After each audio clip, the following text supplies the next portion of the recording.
and welcome, my dear friend. This message found you now because heaven has been watching the quiet war you've been fighting, the one no one else could even imagine. Dear chosen ones, you've already done what most people never have the strength to do. You kept going with bruises on your soul, without knowing how it would end.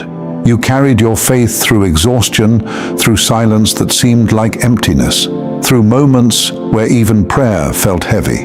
And tonight, heaven whispers a sentence that changes everything. You did it. Now let me do the rest. You see, there's a point where human effort can't take you further. You can push, you can plan, you can prepare, but the door you're walking through next doesn't open with effort. It opens with surrender. God's not asking you to stop caring. He's asking you to stop carrying what's already been lifted in the Spirit. There's a difference. When you look back, every hard thing you survived was to shape you to complete your part of the journey. Each long stretch of waiting was a hidden handshake between heaven and your destiny. And the reason it felt impossible wasn't because you were weak, it's because you were crossing out of what could be done by your own hands. Now, the divine exchange begins. Think about it. Seeds never break the surface while they're still trying to protect their shell. Something has to crack, not as punishment, but as permission for growth. That's what just happened inside you. All those nights when you said, "God, I can't do this anymore." He didn't hear failure in your words. He heard readiness for change. The moment your strength ran out, heaven's strategy took over. Many times in life, we realize that something once seemed bad until we discovered its value, and that many things which look good at first glance could have ruined everything.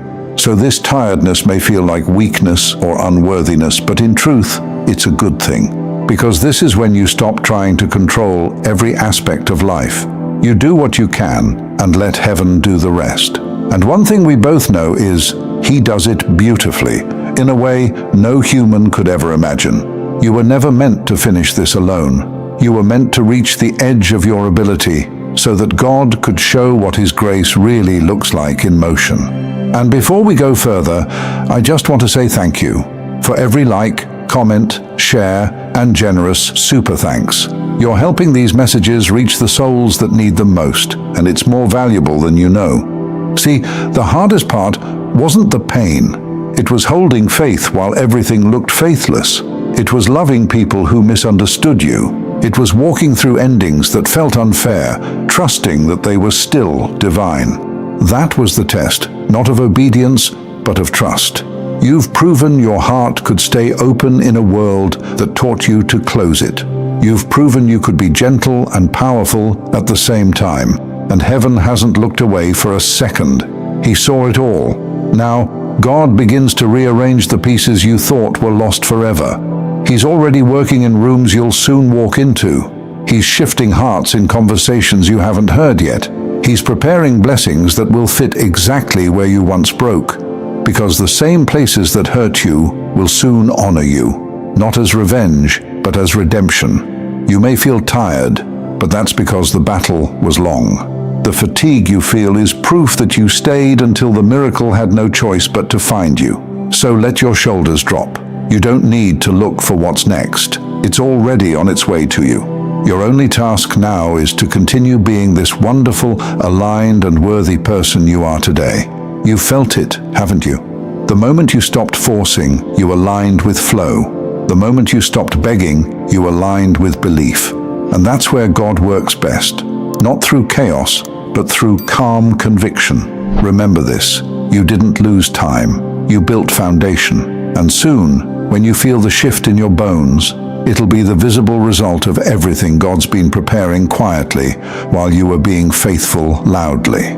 You've already done the hardest part, believing when there was almost no evidence, walking forward on tired legs, forgiving with a broken heart. Now it's time heaven takes over. And when it happens, it rarely looks dramatic at first.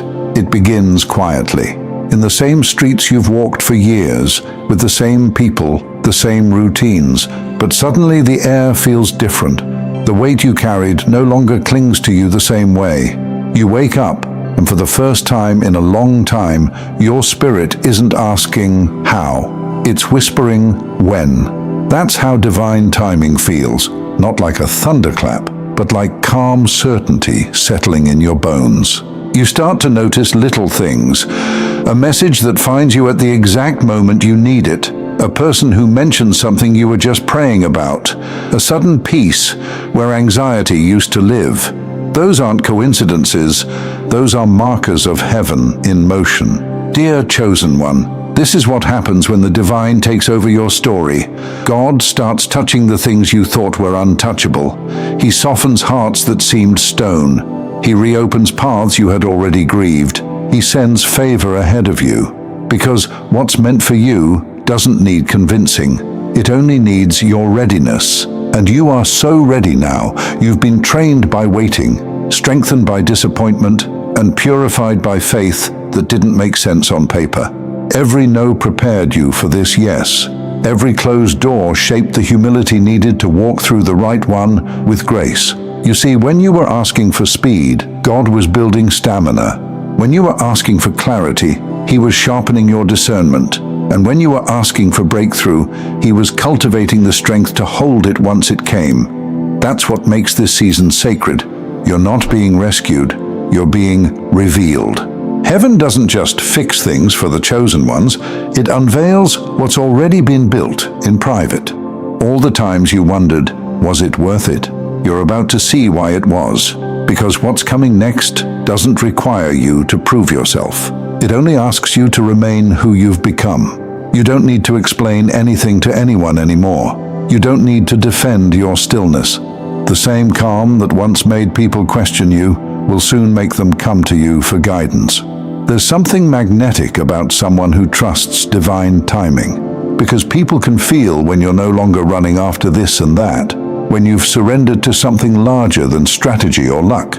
That's when heaven's current starts to carry you. And here's what's beautiful. When heaven carries you, effort doesn't vanish, but it finally works. The same energy that once met resistance now finds results. Even your timing feels precise, almost supernatural. God is not just changing your circumstances, He's changing your access. He's elevating your frequency so you no longer reach for things below your spiritual rank. That's why some connections feel dull now. That's why familiar spaces feel foreign. You've outgrown them, not out of pride, but out of purpose. You were never meant to be like anyone else. You were meant to lead quietly, not through loud announcements, but through peaceful authority that others can feel without explanation. That's what makes the chosen ones different. They glow differently when God moves. You'll start to see signs everywhere. The heaviness will lift mid-sentence. People from the past will resurface, not to stay, but to witness your evolution. Even your reflection will look steadier, as if your eyes finally understand what your soul has known all along. That's the divine shift. It's not an event, it's a realization. Sometimes heaven rewards you not by giving you new things, but by giving you new sight. You start to see that nothing was wasted. Every tear was irrigation for the field you're about to harvest. Every lonely season was soil for wisdom. And now that wisdom is what calls in your next blessing.